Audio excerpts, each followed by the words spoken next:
안녕하세요, 프리즘입니다. 오늘의 주제는 무주택자인 제가 올해 내 집 마련을 위해 필요한 3가지 단계에 대해 말씀드리고자 합니다. 아직 내 집 마련이란 마지막 단계는 달성하진 못했지만 내 집 마련을 계획하고 준비하는 단계까지 정리한 내용과 현재 주기적으로 하고 있는 일들을 공유하고자 영상을 준비했습니다. 저처럼 현재 하락하는 부동산에 관심을 갖고 내 집 마련을 꿈꾸는 분들께 이 영상이 작게나마 도움이 되었으면 합니다. 총 3단계 중에서 오늘은 첫 번째 내 집 마련 계획을 준비했습니다. 그럼 시작해볼까요? 작년에 저를 처음 소개드린 영상에서 2022년 자본주의를 이해하기로 결심하고 첫 투자를 시작했다고 말씀드렸는데요. 2022년 8월에는 심기일전의 마음으로 원칙과 기준을 따르는 투자를 하고 싶다는 포부를 밝혔었죠. 자본주의를 이해한 지는 3년 정도가 되었지만 투자다운 투자를 시작한 시기는 반년 정도가 흘렀습니다. 그동안 원칙과 기준을 따르는 투자를 통해 채권과 ETF에서 작게나마 성과를 얻었습니다. 그리고 또 한 번 부동산 투자의 기회가 찾아왔습니다. 과거 자본주의와 투자의 무지에 부동산 투자 기회를 놓친 실수를 반복하고 싶진 않았습니다. 앞으로는 저금리 저성장이란 시대적 상황과 통화량 증가에 따른 돈 가치 하락이란 미래를 살아가야 하죠. 이러한 이유로 저와 제 아내는 부동산 투자를 결심하게 되었습니다. 서론이 너무 길었습니다. 무주택에서 내 집 마련을 꿈꾸는 제가 필요하다고 생각하는 3가지 단계 중 처음은 내 집 마련 계획, 두 번째는 준비 단계, 그리고 마지막 실제 투자에 이르는 실행 단계입니다. 각 단계의 세부 항목을 간단히 설명드리겠습니다. 처음 계획 단계에선 매수 시기와 실거주 또는 투자라는 매수 목적을 정하고 가용 금액을 바탕으로 예산을 짭니다. 다음으론 예산에 맞는 지역 중에서 1차적으로 선호 지역을 구분합니다. 가장 큰 범위의 지역인 도시가 여기에 해당되겠죠. 그리고 해당 지역의 입지 분석과 임장을 다녀오고 최종적으로 관심 지역과 단지를 정하는 순서입니다. 다음 준비 단계에선 앞서서 정한 관심 지역 내 추가 임장이나 부동산 하락에 따른 투자 가능 지역이 발생하면 관심 지역에 추가하는 과정을 거칩니다. 그러면서 지속적인 부동산 공부와 시세 트래킹을 해야 하죠. 마지막 단계인 실행 단계는 실제로 부동산을 매수하기까지 이르는 단계인데요. 시세 트래킹을 통해 파악한 단지 매물과 가격을 바탕으로 공인중개사에 방문합니다. 그리고 현장에서 느끼는 부동산 시장 분위기와 실제 시세도 파악해야 하죠. 또한 공인중개사 소장님과 안면을 트면 관심지역 급매물 정보를 얻을 수 있습니다. 대망의 마지막 단계는 내 집 마련입니다. 내 집 마련을 위해서도 세부 항목들이 필요한데요. 준비 단계와 실행 단계의 구체적인 내용은 다음 영상에서 다루겠습니다. 내 집 마련 계획의 처음은 목표 정하기입니다. 목표 정하기란 매수 시기와 실거주 또는 투자 목적을 정하고 마지막으로 매수 지역을 고르는 가장 우선이 되어야 하는 단계입니다. 제가 실제 목표를 정한 내용을 바탕으로 설명드리겠습니다. 저는 올해 6월 전세 만기가 도래합니다. 그래서 내 집 마련 목표 시기를 올해 6월 이후로 잡았습니다. 간단합니다. 전세금을 돌려받아야 돈이 생기는 시기부터 매수 가능 시기죠. 다음은 지역과 투자 방법을 고민했는데요. 지역의 경우는 현재 살고 있는 부산과 투자하고 싶은 지역인 서울 중에서 고민했습니다. 서울의 경우는 평생 살아 익숙하고 미래 가치가 확실한 지역이죠. 하지만 실거주는 불가능하고 투자 목적만 가능합니다. 반면에 부산은 직장도 근처라 출퇴근이 가능하고 실거주할 수 있어서 이사 걱정이 없죠. 또한 투자로도 접근이 가능합니다. 특히 부산은 투자하면서도 좋은 입지를 싼 거주 비용으로 살 수 있다는 장점이 있습니다. 장점이 확실한 두 지역 중에서 오랜 시간 고민했는데요.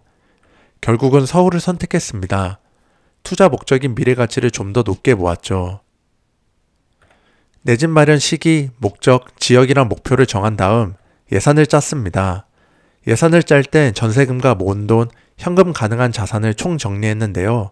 예산을 3가지 단계로 나눴습니다. 1단계 예산은 무리하지 않는 선에서 전세금과 채권, 단기 예적금 만기 시 회수되는 금액과 매수 시점까지 저축 예상액으로 정했습니다. 특징은 다들 올해 6월에서 7월 만기가 도래하는 금액들이죠. 다음 2단계 예산은 현재 투자하고 있는 미국 주식과 ETF를 현금화한 금액입니다. 주식에 투자한 금액을 일부 처분하여 더 좋은 자산에 투자하는 방식으로 생각했습니다. 마지막 3단계 예산은 2단계 예산에다가 주택 청약과 연금 저축에 들어간 금액을 더했습니다. 최후의 보루로 정말 사고 싶은 좋은 매물이 나오거나 투자한 부동산의 역전세를 염두하고 예산을 정했습니다. 정확한 금액은 보여드리기 어렵지만 실제로 관리하는 예산입니다. 앞서서 목표와 예산을 정리하면 다음으로는 서울 내 어느 지역에 투자할 건지 2차 지역을 선정해야 합니다. 서울 25개 구를 나타낸 자료입니다. 저는 서울 내에서도 지역을 4가지로 분류했습니다. 처음은 실제 거주했던 지역, 그리고 잘 모르는 지역, 세 번째는 가진 예산으로 도저히 투자할 수 없는 지역, 마지막으로 살고 싶은 지역입니다. 사실 저와 와이프는 평생을 서울 외곽에서 살았는데요. 구축의 소형이더라도 좀 더 중심지로 가는 목표를 세웠습니다. 25개 구 중 7개 구를 분류했음에도 할 일이 많이 남았습니다. 7개 구 안에 위치한 무수히 많은 단지 중에서 투자 가능 단지를 선별해야 하죠. 여기서 입지 분석과 임장이 필요합니다. 현장 임장 전 입지 분석을 위해 필요한 정보를 찾아야 하고 찾아낸 입지 요소를 기준에 따라 평가하는 작업이 필요한데요. 저는 다양한 입지적 요소를 검색하기 위해 여러 사이트를 이용하는데요. 단지 연식, 세대수, 평형, 구조, 배정 초등학교와 같은 단지 정보를 얻기 위해 네이버 부동산을 이용합니다. 다음으로 단지나 지역 주변 큰 마트나 백화점 정보를 얻기 위해 네이버 지도를 이용합니다. 네이버 지도의 장점은 해당 목적지까지 자차, 도보, 대중교통 이용 시간을 바로 확인 가능한다는 점인데요. 게다가 단지에서부터 역까지 도보로 걸리는 시간도 파악할 수 있고 저는 학군이란 입지 요소를 확인할 때 네이버 지도의 반경이라는 기능을 사용합니다. 반경의 기능을 사용하면 단지 주변 학교 수도 대략적으로 파악할 수 있죠. 제 경험상 동네에 학교가 많으면 자연스럽게 학원과도 밀집하게 되고 면학 분위기도 조성되기 때문입니다. 부동산의 입지 요소 중 가장 중요한 것은 직주 근접이라고 생각합니다. 직주 근접을 따지기 전 서울 시내 직장이 밀집한 지역을 확인하는 게 우선인데요. 통계지리 정보 서비스의 노동과 경제에서 종사자 수 분포 현황을 통해 서울시 구별 종사자 수를 파악할 수 있습니다. 또한 같은 사이트 오늘의 구인 현황에서 서울시 구별 사업체 수와 구인 활동 인구를 파악할 수 있죠. 마지막으로 부동산 플랫폼 이용입니다. 여러 부동산 플랫폼 중에서 저는 부동산 지인, 아실, 호객론을 애용하는데요. 부동산 지인은 미분양, 거래량, 인구와 세대수 변화를 확인하는 데 사용하고 아실의 경우는 실거래가와 중학교와 고등학교 학업 성취도 정보를 얻는 데 이용합니다. 마지막으로 호객론은 앞에서 알아본 여러 입지적 요소들을 복합적이고 시각적으로 알 수 있어서 자주 사용하는데요. 학원과 직장인 연봉, 상권수, 강남까지 출퇴근 시간 등 여러 정보들을 쉽게 얻을 수 있다는 장점이 있죠. 다음으론 조사한 정보를 가지고 평가를 매기는 작업입니다. 입지 기준과 단지별 요소들을 비교하며 등급을 나누죠. 해당 입지 기준은 월급쟁이 부자들 부동산 강의와 카페 임장 보고서를 참고했습니다. 게다가 제가 생각하는 중요 입지 요소를 몇 가지 추가했죠. 7구 내에서 관심단지를 입지 분석한 자료입니다. 마포구 공덕역, 마포역 근처 주요 단지들과 성동구 옥수동, 행당동, 하왕십리동 단지, 동대문구와 종로구 단지, 송파구 3개 단지와 광진구 2개 단지를 분석하고 마지막 중구 내 단지를 정리했습니다. 입지 분석을 할 때 네이버 거리뷰를 통해 사이버 임장도 같이 했습니다. 현장 임장만큼은 아니지만 물리적, 시간적으로 불가능할 땐 사이버 임장도 추천드립니다. 마지막으로 현장 임장입니다. 가장 번거롭지만 가장 중요한 것을 꼽으라면 바로 현장 임장입니다.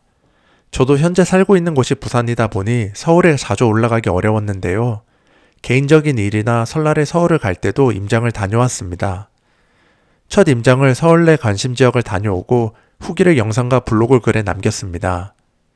그리고 부산의 집 주변 단지들도 임장 다니면서 입지를 보는 눈을 넓히려고 노력했죠. 자주 임장을 다니면서 부족한 부분도 발견하고 개선할 수 있었습니다. 서울의 2번째 임장을 끝으로 서울 내 관심 지역 단지를 모두 임장 다녀왔는데요. 현장 임장의 장점은 사이버 임장에서 느끼지 못한 현장 분위기와 유동인구, 동네 분위기를 느낄 수 있다는 점입니다. 게다가 주차장에 주차된 차와 동네 주민을 통해 소득 수준과 같은 인터넷에서 얻기 어려운 정보들을 얻을 수 있었죠. 1차 지역 선정에서 도시를 정하고 2차 지역 선정에서 구와 동을 정했습니다. 이를 바탕으로 최종 관심 지역과 단지를 결정해야 합니다. 제가 선택한 지역과 단지는 마포구의 5개 단지, 성동구의 6개 단지, 동대문구의 3개 단지, 종로구의 1개 단지, 그리고 마지막으로 송파구의 3개 단지입니다. 총 18개 단지로 여러 지역에 분포되어 있죠. 다양한 단지를 결정한 이유로 부동산 하락기엔 특정 단지에서 유독 급매물과 하락폭이 가파른데요. 너무 좁은 시야와 반경을 가지면 같은 금액에 더 좋은 매물을 놓칠까봐 최대한 많이 알아봤습니다. 재밌게 보셨나요? 여기까지가 제가 준비한 첫 번째 단계인 내 집 마련 계획입니다. 지금까지 보여드린 자료와 내용들은 내 집 마련을 위해 제가 실제로 한 것들입니다. 영상에선 몇 분 안 되어 보이지만 실제로는 몇 달이라는 오랜 시간 동안 와이프와 고민하고 결정한 상황들입니다. 충분한 예산을 만들기 위해 작년부터 저축률을 50%에서 65%까지 올리기도 했죠. 이번 영상은 저처럼 현재 무주택이거나 자본주의에 무관심한 사람 중에서 하락한 부동산에 관심을 갖기 시작한 분들을 위해 준비했습니다. 저도 처음 부동산 공부를 시작할 때 어떻게 접근해야 할지 어려워 막막했는데요. 부동산 관련 책을 읽고 유튜브 영상과 강의를 들으면서 조금씩 접근하는 방법을 배웠습니다. 그리고 저 나름대로 필요한 정보들을 찾으면서 방법들을 알아갔죠. 영상을 시청하시는 분들이 조금이나마 쉽게 내 집 마련에 접근할 수 있다면 정말로 뿌듯하겠습니다. 다음 시간에는 계획 단계에 이어서 현재 하고 있는 준비 단계와 올해 6월 이후 본격적으로 부동산 매수를 위해 해야 하는 것들을 말씀드리겠습니다.